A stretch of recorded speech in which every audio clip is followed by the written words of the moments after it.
to getting familiar with the P6 interface. This is our third video on this tutorial series, and before we move forward, remember to download the P6 legal free copy from my latest video. So remember to do that if you haven't done it. Let's go ahead and move forward. When you double click on the item and you open Primavera, the very first you're gonna find yourself, it should be actually with the projects tab, right? And this is your EPS, which is the highest hierarchy on Primavera. But the most important thing is to be very familiarized with this window.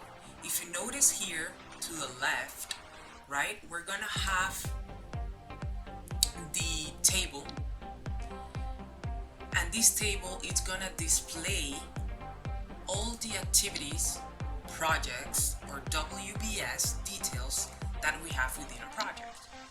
If we go to the right, we're gonna have the bar chart window that's gonna display the Gantt chart, which is, just a graphical representation or bar charts that for our projects, right? At the very bottom, we have the project details window. In here, we're gonna see all the details for a certain activity, right? We can see the successors of an activity. We can see the status of an activity. So every detail that we want for a specific activity or a specific project or specific WBS, we're gonna have these in the project details window. And as you can see, they have different sizes, and that's just because you can resize them by, once you see this little black icon with the double arrow pointing up and down, you can just minimize or maximize however you feel more comfortable to work within your WBS, your project, or your activity level, right? We're going to talk about a bit the toolbars that are available in Primavera. If we take a look at the top, we will find first the print toolbar. Now you can use this toolbar to print the contents of an open window. In here you can also preview your print output, and also you can edit and define your page print settings, right? We don't want the Gantt chart is not showing properly, so this is where we'll go ahead and set up the properties needed for our print output. Next to it, we will have the top layout toolbar, and this is used to customize the top layout of an active window. So right now this is my active window, and I can say, okay, I do not wanna take a look at this Gantt chart, so I can have only the table window. And there's many other options, and they're all can be customizable. If you see all these little arrows next to that toolbar, we can add or remove a certain property of that toolbar for whatever we may need. Next to it, we have the bottom, which I already activated, toolbar, and this is used to customize the bottom layout of an active window. So in here we have the activity usage spreadsheets, and you can see that it shows all my plan cost versus my actuals. We also have a usage profile, and we can select for either for all of the activities or just one activity. And we have, resource user spreadsheets and the usage profile. The same, if you want to add or remove any certain property, you will go ahead and do so. Also, you can right click, right, to set up or remove any of these toolbars. You can do so at any point in the Primavera window. Next to it, we have the tools toolbar, and this is a very important toolbar because it has many options that can be customized by right clicking. We can use it to schedule, to summarize project, level resources, update progress, apply actuals, and many others. The same, we will go here and see what we need to have in here. And also very important in here, we can set up the current data date. As you can see, since I installed the Primavera last time, I haven't even set up the current date.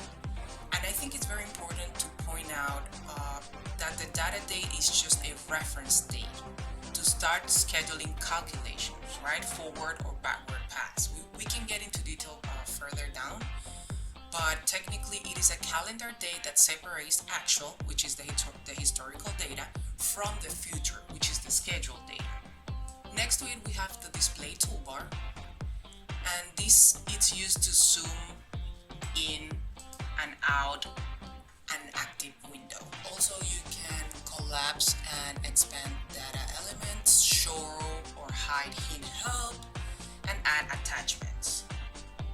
Let's go back to our Gantt chart. We have a very quick way of putting certain text to our activities here for whatever we may need. So this is the window, the toolbar that you will use to access this dialog window for the text and attachments, right?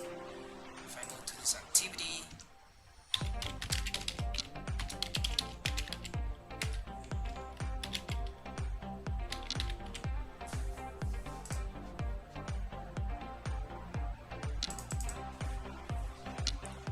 we will find it here. And to locate it, we just click over it. Once we see these dashed lines, we can put whenever we need to on our activity design building edition. Right, we'll use another letter, probably make it more aesthetically pleasing. But we can have those little notes next to our activities for whatever we need them. Now, if we concentrate on the left, we're gonna have the standard toolbar, and you can use this toolbar to open, close, and create projects, overall to perform a standard functions. Down, we have the enterprise toolbar, which actually down, we also have down the enterprise toolbar, we have the project toolbar, and in both, you can use these toolbars to access windows and dialog boxes in which you can view, add, edit, and delete enterprise level data, such as EPS, resources, roles, and reports. If we concentrate now to the right, we are going to see the edit toolbar. And this toolbar, you can add, delete, cut, copy and paste data objects, dissolve, and link activities. But of course, most of these we use keyboard shortcuts, and that's what I typically use. And also to link certain activities, you can right click. Of course, right now you can see it's grayed out, but if I select two activities, 1, 2, and I say link these activities, remember that we mentioned that the default relationship type is going to be finished to start. So once I go ahead and click in here, it's gonna have that relationship. Notice that in here, since I activated my bottom layout, I no longer see the details of my activity. So I can go ahead here and I'm gonna have my relationship. And you can see that, we have this activity finished to start, and we have a successor for review and approve designs. Now the edit toolbar, we have the sign toolbar. And now notice that these icons for this toolbar are only available when the activities window is selected. If I go ahead to my project window, all these options are grayed out. You can use this toolbar to assign resources, roles, predecessors and successors, and others to the activity you select in this window, which you can also do from here, right? You can assign a successor, you can assign a predecessor, and finally we have the move toolbar. Now this toolbar is just to move the selected object around in hierarchy views. What is a hierarchy view?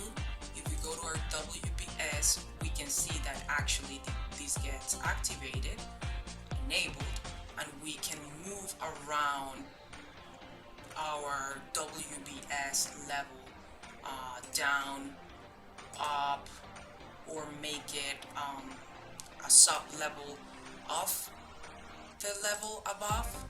So we can play with this to set up our work breakdown structure, however best fit our project. And not only that, you can also, if you see these little dots, when you get this cross arrowed, you can left click on it, move it to wherever you feel is more comfortable. You should have that, right? So I really like this actually set, because that's kind of how I got used to it. As you know, you use more the software for a certain project, you may want to do things differently, but this is kind of the standard setup and how most people will use it.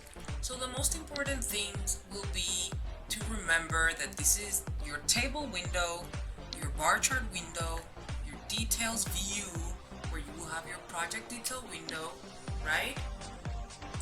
Because this is kind of what you're gonna have for each of the levels that you need to, that you're gonna be handling, right? If we see other options here, one thing I recommend is customizing the activity details to show the relationship types. Some people like to link the activities graphically.